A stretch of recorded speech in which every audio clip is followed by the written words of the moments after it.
Hello, I'm Darren Magee, and today's topic is looking at Schizoid Personality Disorder. Now, if you like this video, if you find it helpful, please consider subscribing to my channel for future updates on mental health related topics. But just as a reminder, this video is not a substitute for support from a mental health professional, nor is it a tool to be used to diagnose someone.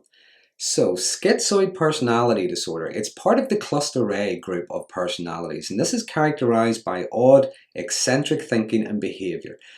Now, as with a lot of personality disorders, there can be overlaps with other personality disorders. Now, in this case, overlaps with things such as schizotypal personality, paranoid personality, there's obsessive compulsive personality, and indeed avoidant personality.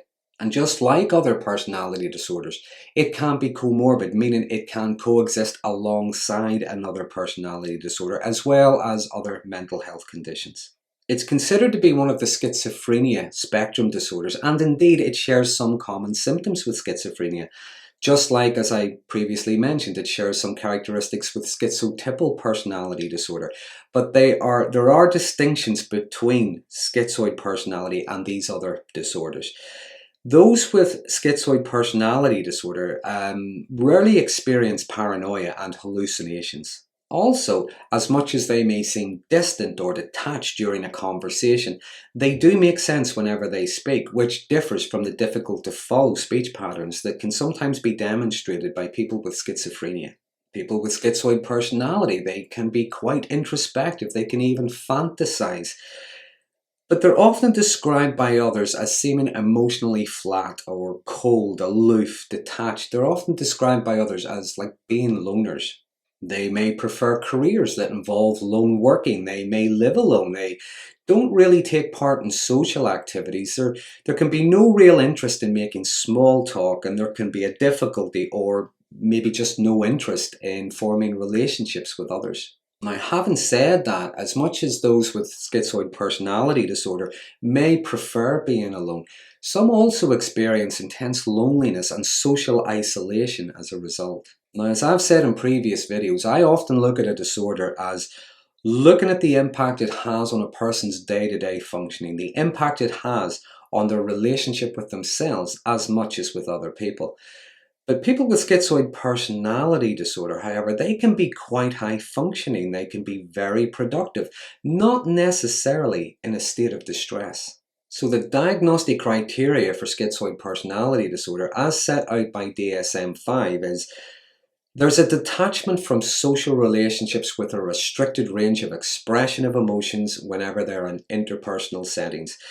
Now, these begin in early adulthood and present in a variety of contexts, and they're demonstrated by at least 4 of the following symptoms. So first of all, neither desires nor enjoys close relationships. Now, to others, they may seem quiet, reserved, or again, they just may be considered to be a loner. Number 2, chooses solitary activities. Now, not always, but there can be a distress over having to interact socially. Other times, it's just an indifference to, say, social norms or social expectations. Number 3, there's none or little interest in having sexual experiences, which, just like the next criteria, number 4, takes pleasure in few activities. Now, I've heard it described by some people as like having no real excitement over things that others seem to be excited in.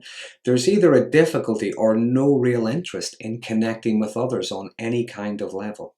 Number 5, lacks close friends or confidence. Now, there can be exceptions to this. For example, they may have a close relationship with, say, a family member.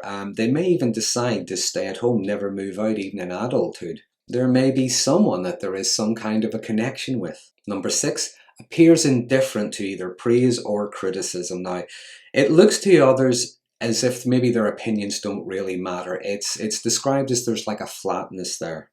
Number 7, shows emotional coldness, detachment, or flattened affectivity. Now, I think this could be because there is that limited or restricted range of emotions.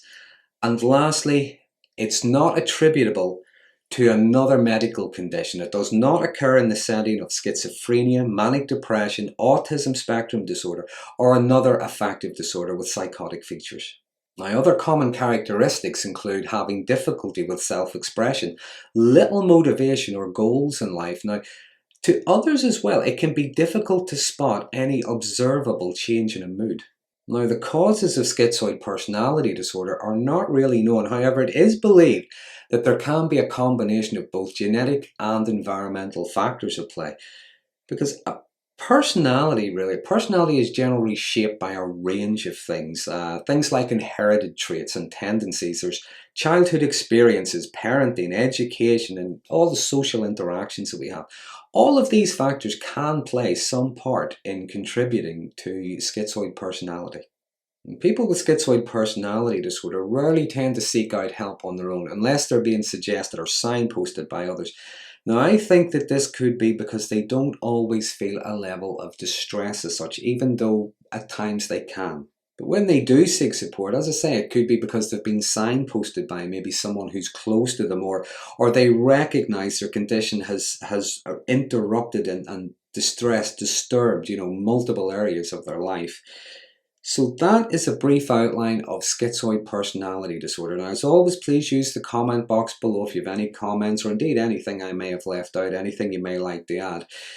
If you liked this video, if you found it helpful, please consider subscribing to my channel for future updates on mental health related topics. And until next time, thanks for watching.